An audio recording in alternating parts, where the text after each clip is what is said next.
네, 안녕하세요. 봉쌤입니다. 오늘은 수능 특강 12페이지 마지막 작품이죠. 개를 연화문이나 기르되 같이 공부해 보도록 하겠습니다. 이 작품은 이제 수특에 실려 있어서 열심히 공부해야 하는 것도 맞지만 그렇게 내신에 많이 나와요. 특히나 뭐 1, 2학년 친구들 이렇게 보기 문제로 굉장히 많이 출제되는 작품이라서 여러분들이 한 번쯤은 꼭 꼼꼼하게 살펴보셔야 할 필수 작품이라고 이야기할 수 있겠습니다. 자, 그럼 우리 한번 살펴볼 건데, 자, 이렇게 고전시를 접하면 선생님이 가장 먼저 뭘 해야 한다? 고전시 중에서도 어떤 갈래에 속하는 작품인가 파악할 수 있어야 한다고 누누이 설명드렸습니다. 자, 뭐 같아요? 네, 이 작품은 바로 시조인데요. 시조 중에서도 가장 평범한 형태인 평시조가 아닌 그 형태가 조금 파괴된 사설시조라고 이야기할 수 있는데요.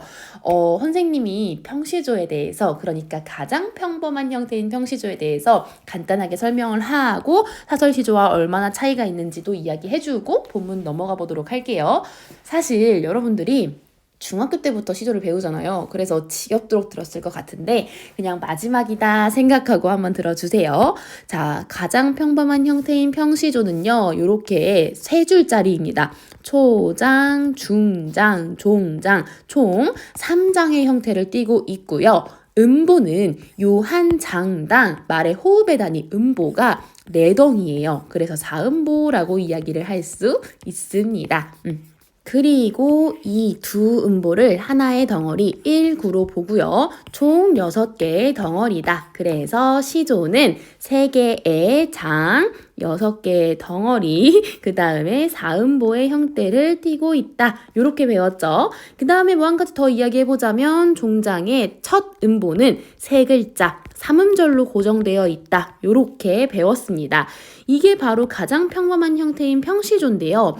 이건 양반들이 그렇게 많이 썼어요. 근데 그걸 바라본 평민들이 진짜 뭐 정치나 똑바로 해주지 먹고 살기 힘들어 죽겠는데 지금 뭐 하는 거람? 이런 약간 분노에 차오르기 시작한 거야. 그래서 이 양반들이 쓴 평시조 나 진짜 이거를 파괴해야겠다. 그래서 만들어진 게 바로 사설시조입니다. 그래서 사설시조가 어떻게 생겼냐면 이 양반들이 쓴 평시조의 형태가요. 어떻게 변화됐냐면 초장, 중장, 종장 중 2개의 장 이상이 약간 제약 없이 길어집니다. 그러니까 형식을 막 파괴하는 거예요. 반항심으로 인해서. 그러한 형태를 가지고 있는 게 바로 사설시조다. 알아두시면 됩니다. 자, 근데 사설시조도 이 평시조의 형태를 완벽하게 파괴하지는 못했어요. 왜? 종장의 첫 음보가 3음절로 고정되어 있는 건 똑같습니다. 그래서 자, 사설시조를 한번 살펴보자면 어때요?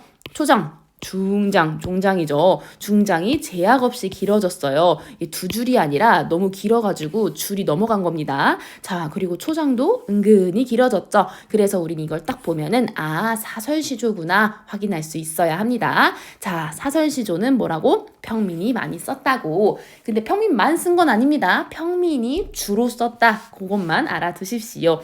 그리고 사설시조에 대해서 뭐 한 가지만 더 이야기를 해보자면 사설시조에는요. 해악성이 그렇게 잘 드러납니다. 해악이라는 말은 익살스러운 말과 행동을 의미하는데요. 영어로 하면 뭐 유머라고 할 수 있겠네요. 근데 우리나라는 보통 이러한 해악성이 어떤 상황에서 잘 드러나냐면 그러니까 슬프고 힘들고 막 부정적인 상황에서 잘 드러나요. 바로 부정적인 상황에 놓여 있는 대상을 우스꽝스럽게, 익살스럽게, 재미있게 표현을 하는 거죠. 안 그래도 슬픈데 웃기게 표현해서 그 대상에 대한 연민과 호감을 불러일으키기도 하는데 그게 바로 해악의 효과입니다. 예를 들면 우리 흥부전에서 흥부 완전 막 부정적인 상황이잖아요. 밥도 못 먹고 근데 막 우스꽝스럽게 표현이 된단 말이야. 그래서 그거를 읽는 그것을 받아들이는 독자는 흥부가 막 안쓰럽고 막 잘 됐으면 좋겠고 막 연민, 호감, 별의별 감정이 다 생겨요. 네, 그게 바로 뭐 해악의 효과다라고 알아두시면 되고요. 어쨌든 사설시조에는 해악성이 두드러지게 나타난다. 알아두세요. 자, 그리고 우리 사설시조, 평민이 쓴 사설시조는 보통 주제는 사랑 얘기, 산 얘기, 지배층을 비판하는 얘기, 보통 이렇게 주제를 3가지로 추려볼 수 있다고 배웠습니다. 자, 그럼 우리 한번 본문으로 넘어가서 이 사설시조는 도대체 어떤 내용일까, 해악성이 드러날까 한번 살펴봅시다. 자, 본문을 바로 보려고 하였으나 수특 공부하는 친구들을 위해서 수특의 보기가 이렇게 실려 있죠. 보기에서는 심리적 방어 기제에 대해서 설명을 해주고 있는데 그러면 우리 여기에 심리적 방어 기제가 나온다라는 겁니다. 그러면은 이걸 꼭 찾을 수 있어야 된다. 알겠죠? 자, 근데 심리적 방어 기제는 갈등을 겪는 상황, 그러니까 부정적인 상황에서 무의식적으로 자신을 속이거나 상황을 다르게 해석해서 감정적 상처로부터 자신을 보호하는 행동이래요. 그러니까 내가 슬픈 상황인데 아니면 내가 누군가와 싸우고 있는 상황이야. 근데 그것에 대한 원인을 뭐 다르게 해석한다던가 아니면 나를 속이는 거지. 그래서 괜찮아 라고 하면서 자신을 보호하는 거예요. 그래서 요것의 장점은 정신건강엔 도움이 되겠으나 문제 자체는 변화된 것이 아니다. 합리화한 거다. 사태에 대한 관점만 바꾼 거다. 이렇게 알아두시면 돼요. 그러면은 우리 요거 찾아보면서 한번 본문 분석해 봅시다. 개를 연화문이나 기르되 요 개같이 얄미우랴. 자, 연화문은 열이 조금 넘는 수입니다. 그러니까 한 12마리 정도 키우나 보지. 근데 그 중에서 한 요 개가 진짜 얄미운가 봐. 얼마나 얄미웠으면 씨까지 썼겠어요. 그쵸? 그 얄미운 이유에 대해서는 밑에 내려가면 나오거든요. 그럼 우린 이유는 이따 살펴보도록 하고 초장, 표현법만 한번 짚어봅시다. 자, 바로 여기 얄미우랴인데요. 이거 뭐야? 의문문이거든요? 근데 지금 이 화자가 얄밉냐고 물어보는 거야? 아니잖아. 얄밉다고 강조하는 거예요. 의문문의 형태를 띠고 있지만 답은 정해져 있어. 바로 서리법입니다. 서리법을 통해서 그 화자의 생각을 강조하고 있는 건데 고전 시에는 이렇게 서리법이 많이 나옵니다. 꼭 알아두세요. 그 다음에 초장에서 나올 수 있는 말은 요거 일상적인 소재를 사용했다. 일상적인 소재.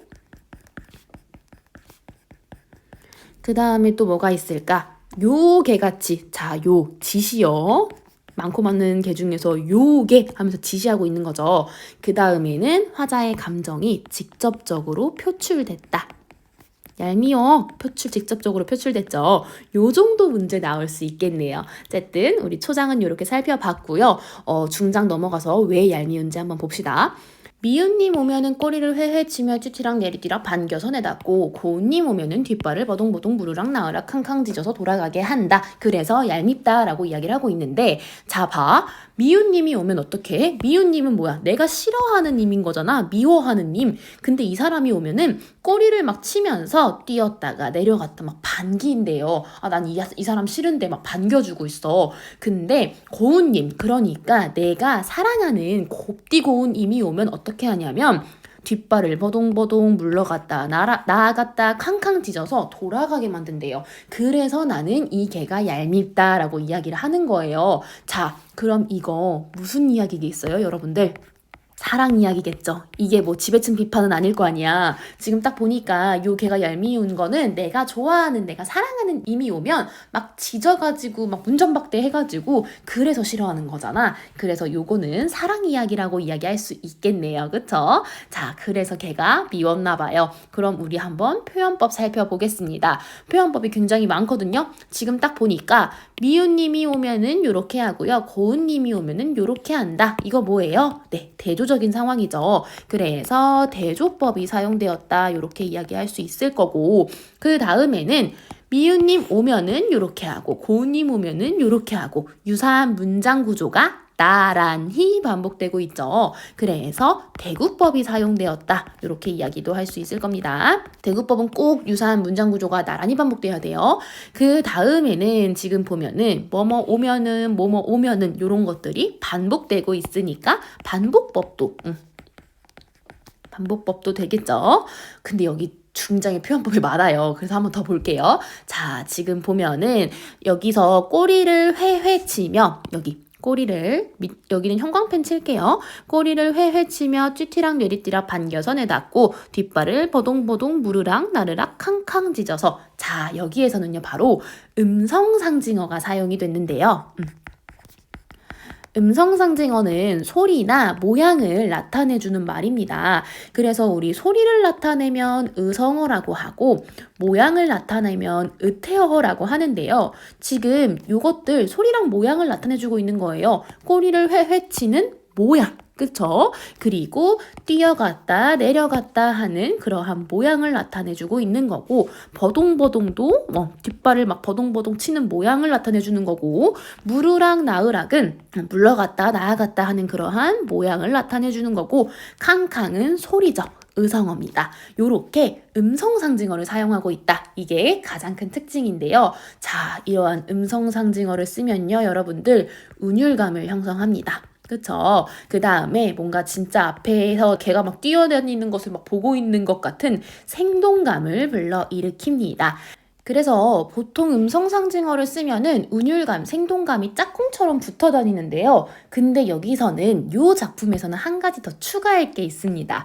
바로 우리 아까 배운 해악성인데요. 자, 여러분들 지금 걔가 이제 미윤님과 고운님을 대하는 대조적인 태도를 굉장히 지금 상세하게 음성 상징어를 통해서 묘사하고 있잖아요. 근데 이 모양이 어때? 굉장히 유쾌한 거야. 조선시대 때는 뭐 이런 게 유쾌한 거야. 즐거운 거야. 익살스러운 거야. 그래서 여기서는 이렇게 지금 대조적인 태도를 상세하게 묘사하여 사설시조 특유의 해악성을 보여준다. 이렇게 이야기할 수 있거든요. 그래서 음성상징어를 통해서 개의 모습을 묘사해주고 있고, 그것을 통해서 해악성을 드러낸다. 이것도 맞는 선지가 될 수 있습니다.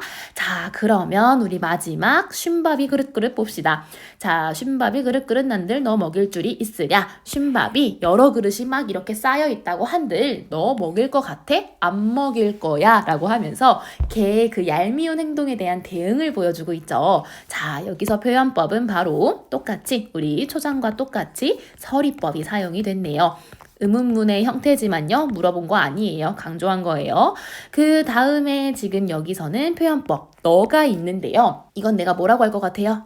의인법이라고 하겠죠. 자, 너는 유고 유는 2인칭 대명사고, 2인칭은 인간을 칭하는 말이니까 그래서 걔한테 너라고 했으니 의인법이 사용되었다. 이렇게 이야기를 할 수 있고, 또 너라는 말이 나오면요, 청자를 설정했다 이런 말 나올 수 있습니다. 지금 너한테 얘기하는 거잖아. 내가 걔한테 야, 내가 밥이 이렇게 있다고 한들 내가 너 줄 것 같아? 너 안 줄 거야? 라고 이야기를 하면서 청자, 듣는 사람을 설정해서 이야기를 하고 있다. 이런 말이 나올 수도 있겠죠.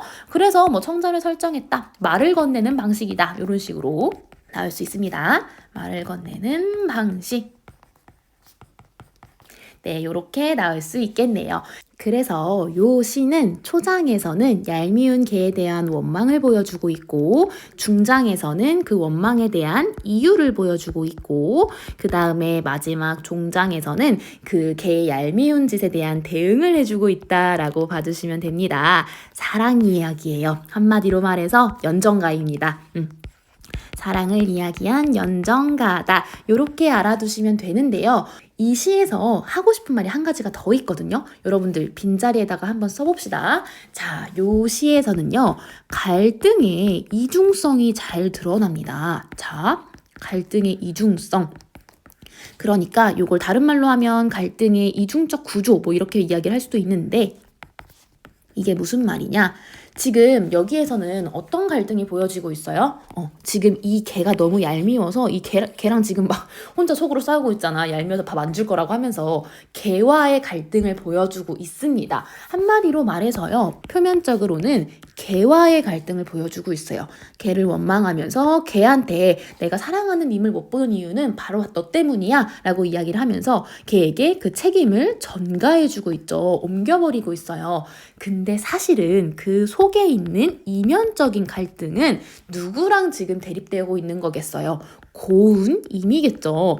진짜 이 개 때문에 안 왔겠어? 고운님이 그냥 안 오니까 이 개가 원망스러운 거잖아. 그래서 이 고운님은 바로 실제 원망의 대상이겠다. 겉으로는 지금 개를 원망하고 있는 것처럼 보여도 실제로는 고운님을 원망하고 있는 거겠다. 요거 알아두시면 돼요. 그래서 요것과 이제 같은 맥락으로 우리 보기 문제 한번 해석을 해보자면 뭐예요? 임을 원망하는데 상황을 다르게 해석하고 있는 거지. 다 걔 때문이야. 그래서 정신건강엔 도움이 되겠으나 합리화한 거고 문제사태에 대한 관점만 바꾼 거다. 이렇게 해석을 해주시면 되겠습니다. 네, 그렇게 어렵지 않았죠. 선생님이 이렇게 알려주고 싶은 게 많다 보니까 계속 말이 길어지는데 진짜 찐 마지막으로 정리를 해보자면 이 시는 무슨 시다? 사설시조다. 사설시조는 보통 평민들이 많이 썼다. 근데 양반도 쓰긴 했다. 평민이 많이 쓴 거다. 근데 지금 작가 이름 보니까 작자 미상이잖아. 작가 이름이 남아있지 않다라는 건 정말 평범한 평민이 썼을 확률이 굉장히 높다라는 뜻이니까 아, 오케이. 이 시는 평민이 썼구나. 알아두면 되겠고 평민이 쓴 사랑시다라는 거 알아두면 되겠고 다양한 표현법 중에서도 꼭 요 음성상징어 알아두면 되겠고 자, 그 다음엔 또 뭐다? 사설시조에 잘 나타나는 해학적인 성격이 이 시에서도 굉장히 잘 드러났다라는 거 알아두시면 돼요. 원망스러운 개새끼 뭐 이런 거잖아. 해학적 정말 웃긴 시예요. 여러분들이 안 웃겨도 이땐 웃겼다고. 알겠지? 그래서 결론을 내보자면 화자가 대상에 대한 그리움, 지금 고운님을 보고 싶은 이 그리움이 간접적으로 드러났다. 직접적으로 나 너무 그리워요 이렇게 얘기한 게 아니잖아. 다 걔 때문이야 라고 이야기를 하면서 돌려서 이야기하고 있잖아요. 그래서 그리움을 간접적으로 이야기한 시다. 뭐 요거까지 알아두시면 될 것 같습니다.